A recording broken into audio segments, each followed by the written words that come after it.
안녕하십니까. 국립중앙의료원 산부인과의 주성입니다. 오늘 제가 맡은 부분은 임신부에서의 코비드-19입니다. 먼저 코비드-19에 대해서 간단하게 이야기하고, 그리고 임신부에서의 코비드-19, 마지막으로 국립중앙의료원에서의 임신부에서 코비드-19 경험에 대해서 발표하도록 하겠습니다. 코비드-19입니다. 코로나 바이러스는 뇌막이 둘러싸인 단일 가닥의 RNA 개념을 가진 바이러스로 사람, 포유동물, 조류 사이에 모두 발견돼서 인수공통 감염병이며, 전자임용으로 봤을 때 입체 표면에 마치 왕관이나 태양의 코로나를 연상시킨다고 하여 코로나라고 명명되었습니다. 현재까지 확인된 인체 전염 코로나 바이러스는 모두 7종으로 4종 정도는 가벼운 감기 증상만 일으키고 있으며, 저희가 알고 있는 세 가지, 사스, 메르스, 그리고 지금 유행하고 있는 코비드-19, 이 세 가지가 인체에서 상당히 위험한 바이러스입니다. 사스는 다 알고 있다시피 2002년도에 처음 중부 남부에서 발생했고 700명이 넘는 사망자를 발생시켰으며, 메르스는 우리나라에 2015년에 첫 감염자가 발생해서 약 38명이 사망했습니다. 지금 코비드-19는 2019년도 12월 중국 우한에서 시작되었고, 현재까지 500만 명 이상 사망한 7번째 인체 감염 코로나 바이러스입니다. 코비드-19는 증상 발병일을 0일이라고 봤을 때 그로부터 약 5, 6일 전에 처음 노출되었을 것으로 생각돼서 대강 5, 6일 정도의 인큐베이션 피리어드를 가지게 되고, 그리고 증상 발생일로부터 2일 이내로 앞뒤로 가장 큰 전파력을 갖게 됩니다. 바이러스가 이제 몸에서 나오게 되고요. 그리고 보통 일주일, 열흘 정도 지나면 더 이상 전염성이 없는 것으로 알려져 있습니다. 보통 증상이 발현되고 나서 일주일 정도 후에는 그분이 이제 좋아지거나 아니면 상당히 증상이 악화돼서 중환자실에 가게 되거나 하는 일이 발생되고, 그로부터 한 일주일 후, 14일 정도 후부터는 사망을 할 수도 있는 그런 질병입니다.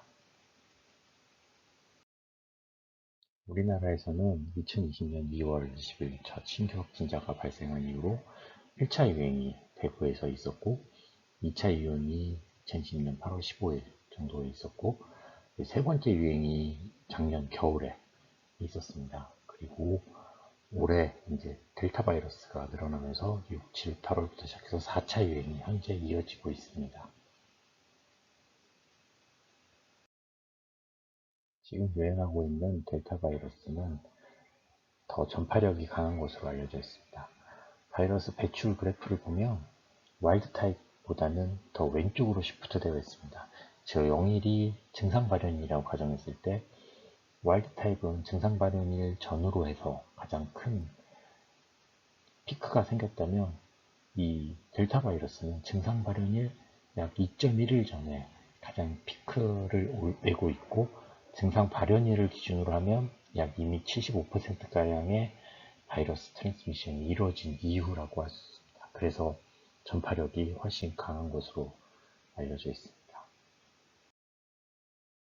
임산부에서의 코비드-19에 대해서 말씀드리겠습니다. 임신부에서 코비드-19에 걸린 분들의 사인과 심텀을 보면, 같은 나이대와 비교했을 때, 임신하지 않은 분들과 비교했을 때 크게 차이는 없고, 보통 약간 더 마일드하게 나타나는 경향이 있습니다. 가장 많은 건 커프고, 그리고 헤드에이크, 머슬에이크, 피버, 기타 등등 임신하지 않은 분과 비교했을 때 약 1, 2% 정도 더, 아니면 10%가량 더 적게 나타나게 되고요. 약 60%가량의 임신부는 코비드-19에 감염돼도 에이심트머틱하게 지나갈 수 있습니다. 환자분들 피검사를 해보면 CRP가 올라가신 분들이 대략 50%가량 되고, 그리고 이제 특징적으로 프로카시토닌 레벨이 올라가 있다거나, 또는 스롬보사이토페니아라든지 디다이머 같은 게 증가되어 있다든지 하는 경향이 보이고 있습니다. 특징적인 엑스레이 소견으로는 GGO라고 불리는 유모니아 소견이 약 77%에서 나타난다고 알려져 있습니다. ACOG나 WHO 등에서 리코멘드하는 치료로는 가장 중요한 게 이제 SpO2를 95% 이상으로 유지해 주는 거와 VT 프로필라시스로 그 약을 쓸 수 있다고 되어 있는데 이거는 이제 인디비얼라이즈 해서 사용하라고 되어 있고요. 저희도 D다이머가 높은 경우에 좀 사용하기는 하고요. 그리고 덱사메타존, 이거는 특히 이제 산소 호흡이 힘들어하거나 하면 덱사메타존을 사용할 수 있고, 엔세이드나 아세타미노펜으로 증상 치료를 할 수 있고, 안티바이럴 약으로 렘디스비르를 쓰비한 경우에는 현재 사용하고 있습니다. 나타날 코스는 시스템 리뷰에 나와 있는 것에 따르면 약 17.4%는 뉴모니아를 갖게 되고요. 그리고 17.1% 정도는 산소 공급을 받게 됩니다. ARDS도 약 13% 정도에서 나오고요. 10%에서 11% 정도는 시비어 디지즈로 발전하게 됩니다. 또한 ICU에 입원한 분들이 3.3%나 되는데 이는 같은 나이대에 코비드-19에 걸린 임산부가 아닌 분들에 비하면 약 2.1배나 높은 수치입니다. 특히 코비드-19에 걸리지 않은 산모들과 비교한다면 약 19배 정도로 높은 수치입니다. 벤틸레이터까지 다시는 분들은 1.6% 정도 되고 에크모는 0.1%, 그리고 사망률은 약 0.8%라고 알려져 있습니다. CDC 리포트에 따르면 이 리포트는 코로나19에 확진된 23,000명의 산모와 코로나19에 확진된 같은 나이대에 임신하지 않은 여성 38만 6천 명을 비교한 데이터입니다.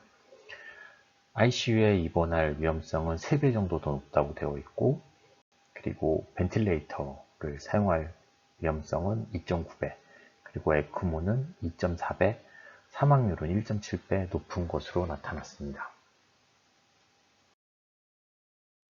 이탈 아웃컴은 콘제니탈 인펙션은 약 3% 정도라고 알려져 있는데 이는 이제 검사를 언제 하느냐에 따라서 좀 차이가 있고요. 논문에 따라서도 많은 차이가 있습니다. 태어나자마자 검사하면 아무래도 24시간이나 48시간 후에 검사한 것보다 더 높게 나타나기는 하고요. WHO나 ACOG에서는 24시간 또는 48시간 후에 검사할 것을 권고하고 있습니다. 태어난 후에 아이가 격리를 해야 되느냐에 대한 문제는 아직 논쟁이 많이 있는데 WHO나 ICOG에서는 격리하지 말 것을 권고하고 있습니다. 하지만 연구나 이런 거에 따르면 격리하지 않았을 경우 신생아 감염률은 약 6배 정도 증가한다고 되어 있고요. 우리나라는 현재 격리를 하고 있습니다. 그리고 우리나라의 아웃컴은 현재 신생아 감염은 0명입니다. 태어났을 때 걸린 아이는 아직까지는 없고요. 전체 애들을 다 격리해서 보통 24시간에 한 번, 48시간에 한 번, 두 번의 검사를 하게 되고 두 번 다 네거티브를 받아야 격리 면제를 해주고 있습니다. 콘제니탈 아노말리는 현재 레포트된 게 없고 스틸버스 또한 비교군과 비교했을 때 더 늘어나는 것은 없다고 나와 있습니다.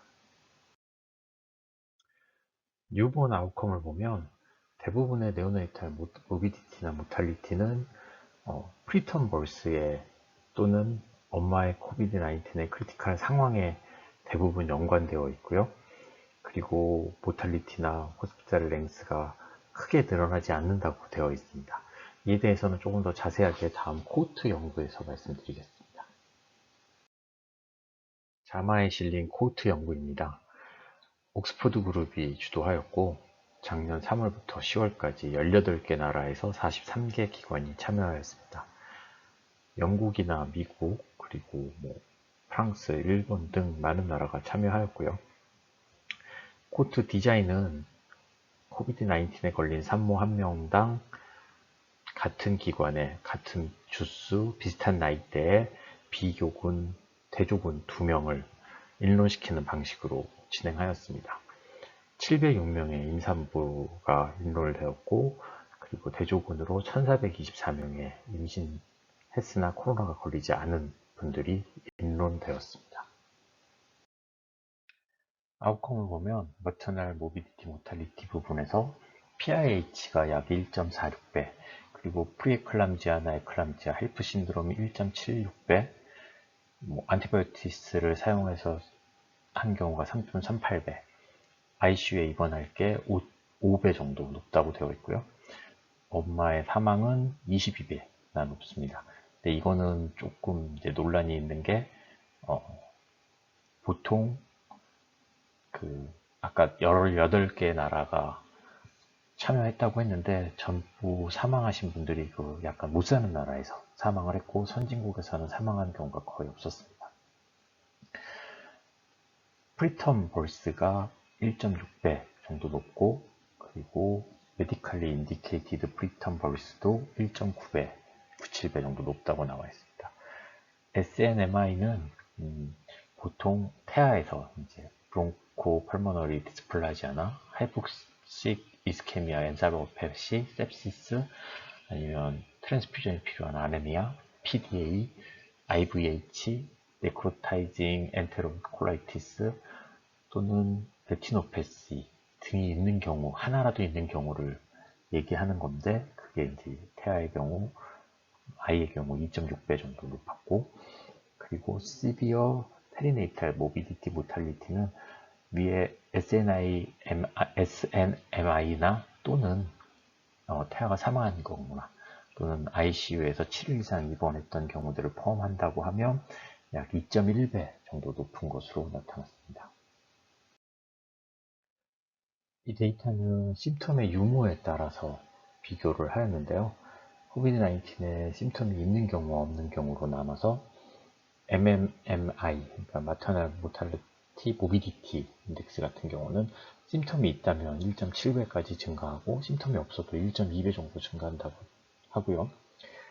아까 말씀드렸던 SNMI 같은 경우는 심텀이 없으면 1.4배, 있으면 3.4배나 증가하는 것으로 되어 있습니다. SPMMI는 이제 말씀드렸던 SNMI에다가 데스나 또는 7일 이상 입원한 경우를 포함한 경우인데, 에이심토마틱인 경우에는 거의 증가하지 않는 것으로 되어 있고, 심텀이 있는 경우에는 약 3배 정도 증가한다고 되어 있습니다. 프리텀 벌스 같은 경우는 에이심토마틱의 경우는 거의 증가하지 않고, 심텀이 있는 경우에 2.1배 정도 증가하는 것으로 되어 있고요. 프리클람지아나 에클람지아 하이프 신드로메 같은 경우는 심텀이 없는 경우에 약 1.6배, 심텀이 있는 경우에 2배로 증가하는 것으로 되어 있습니다. 증상들 중에서도 여기 보면 피버와 숨쉬기는 게 더 짧아질수록, 그러니까 더 숨쉬기 힘들어질수록 더 심한다고 되어 있습니다. 마지막으로 코비드-19에 대한 국립중앙의료원에서의 경험에 대해서 말씀드리도록 하겠습니다. 먼저 우리나라 현황입니다. 2021년 8월 31일까지 코비드-19에 확진된 신분은 모두 731명으로 6월달에 48명이 확진되었고 7월달에 107명, 그리고 8월달에 113명으로 점차 늘어나고 있습니다. 이 3개월 동안 확진된 임신부가 전체의 약 45%로 4차 유행 이후 점차 증가하고 있는 추세입니다. 위중증 환자 같은 경우는 약 15명 정도 위중증 환자가 되었는데 전체 2.05% 정도이고요. 나이에 따라서 큰 차이를 보이고 있습니다. 20대 같은 경우는 0.5%밖에 위중증 환자가 되지 않았으나 40대 같은 경우는 약 3.2%의 환자분이 위중증 환자로 되었습니다. 가임기 여성 20에서 45세 일반 여성들과 비교했을 때 위중증 환자는 약 6배 정도 많은 것으로 데이터가 나오고 있고요. 위중증 환자의 정의는 하이플로우 산소요법, 고유량 산소요법을 사용하거나 또는 인공호흡기를 달고 있거나 에크모를 하거나 CRRT를 하고 있는 환자를 위중증 환자로 정의하였습니다. 저희 병원에 2021년 10월 31일까지 입원하신 코비드 확진 산모는 65명이었습니다. 7월까지가 약 38명이었고 8, 53개월 동안 27명으로 저희도 최근 3개월 동안 약 40% 정도의 산모가 임신을 했었습니다. 연령은 평균 34.4세였고 입원 시 평균 인중 주수는 25주 플러스 6일 정도였습니다. 산모들의 가장 많은 증상은 다른 데이터와 비슷하게 피버, 커프, 소스롯이었고 피버가 약 70%에서 나타났습니다. 엑스레이 사진에 보면 뉴모니아가 있었던 산모가 24명으로 약 36%, 37% 정도가 있었고 특징적인 지지오 소견을 보이신 분들이 16명으로 24% 정도였습니다. 65분의 산모 중 위중증 환자는 2명으로 약 3.08%였고 이 두 분은 모두 ICU에서 고유량 산소요법 하이플로로 치료하여서 일주일 정도 치료하고 다행히 완쾌돼서 퇴원하셨습니다. 심토마틱이 있었던 분들은 48명으로 대부분 73% 정도 됐고요. 치료로 저희가 사용하는 거는 안티바이오틱스, 그 다음에 스테로이드, 렘데스비르를 사용했습니다. 보통 열이 5일에서 7일 이상 지속되면 그리고 CRP가 50 이상 증가하는 경우 안티바이오틱스를 사용하였고 호흡이 힘들거나 SpO2가 떨어지는 경우에는 스테로이드까지 사용하였습니다. 그리고 스테로이드와 안티바이오틱을 사용하고 산소도 주는데도 불구하고 계속 SpO2가 94% 이하로 나타나는 경우에는 렘데시비르를 투여하였고 그걸로 따라가지 못하는 환자 두 분은 하이플로우를 하였습니다. 오브스테트릭 앤 네오네이탈 아웃컴 검사. 입원 기간 중, 격리 기간 중 분만을 하신 분은 모두 25명이었습니다. 25명 모두 음압수술실에서 제왕절개로 분만을 하였고 분만 당시 주수는 38주 2일 그리고 신생아는 3187g이었습니다. 압가 스코어가 7점 이하였던 아이는 한 명도 없었고요. 태어난 아이는 모두 격리 신생아실에 입원을 하여서 24시간, 48시간 두 차례에 걸쳐서 코로나 검사를 시행하였고 모두 네거티브를 받아서 격리 해제되었습니다. 그 외의 산모분들은 대부분 다니시던 병원에 가셔서 다시 분만을 하셨고 그 두세 명 정도는 이제 격리 해제 후에도 우리 병원을 다니시면서 분만을 하셨는데 그 두세 명 모두 문제가 있었던 경우는 없었습니다. 처음에 보여드렸던 그래프인데 이제 6월, 7월, 8월 넘어가면서 4차 유행이 시작됐습니다. 이때는 이제 델타 바이러스가 유행하게 됐는데 그 전과 좀 다른 것 같아서 저희가 자료를 좀 분석해 보았습니다. 이건 중앙방역대책본부에서 발표한 자료인데 보시게 되면 델타 바이러스가 7월 둘째 주만 해도 전체 약 33%였는데 8월 첫째 주부터는 73%, 89%, 현재는 이제 95%, 99%라고 하는데 어쨌든 8월부터는 델타 바이러스가 70% 이상의 주도를 하고 있습니다. 그래서 저희도 7월까지를 이제 기준으로 7월 31일까지를 보통 와일드 타입이었던 거 그리고 8월 이후를 델타 바이러스의 영향이라고 생각을 해서 두 분으로 나눴고 7월까지가 38명, 8월 이후가 27명이었습니다. 와일드 타입과 이제 델타 바이러스라고 생각을 하게 되면 와일드 타입 같은 경우는 평균 34.4주였고 그리고 델타 바이러스는 34.4주 똑같고요. 임신 주수도 25주 2일, 그 다음에 26주 5일로 큰 차이는 없었습니다. 심턴 같은 경우를 보게 되면 와일드 타입 같은 경우는 60%에서 피부가 있었고 델타 바이러스 같은 경우는 81%에서 피부가 있었습니다. 커프 또한 77%로 델타 바이러스가 많이 나타났고 소스롭도 44%로 델타 바이러스 더 많이 나타났습니다. 심턴도 델타 바이러스 더 많이 나타나게 되고요. 또 엑스레이도 뉴모니아가 델타 바이러스에서는 약 63%에서 나타났고 와일드 타입 같은 경우는 21%에서 나타났고 GGO도 10%밖에 와일드 타입에서 나타나지 않았던 반면에 델타 바이러스는 44.4%에서 나타났습니다. 시비어 일리스라고 되어 있는데 이제 위중증입니다. 그 ICU에 하이플로우를 달았던 분 두 분이 모두 델타 바이러스였습니다. 그래서 와일드 타입 같은 경우는 0%였던 반면에 델타 바이러스에는 약 7.4%로 상당히 높게 나타났습니다. 이 초록은 2021년 요번 대한산부인과학회 가을 학술대회에서 공단 일산병원이 발표한 자료입니다. 수도권, 그러니까 우리 서울, 인천, 경기도 이곳을 모두 포함해서 코로나 산모를 받아주는 병원은 모두 4군데입니다. 저희 병원과 일산병원, 그리고 뭐 2병원 정도 더 있어서 4군데에서만 현재 산모들을 받고 있고요.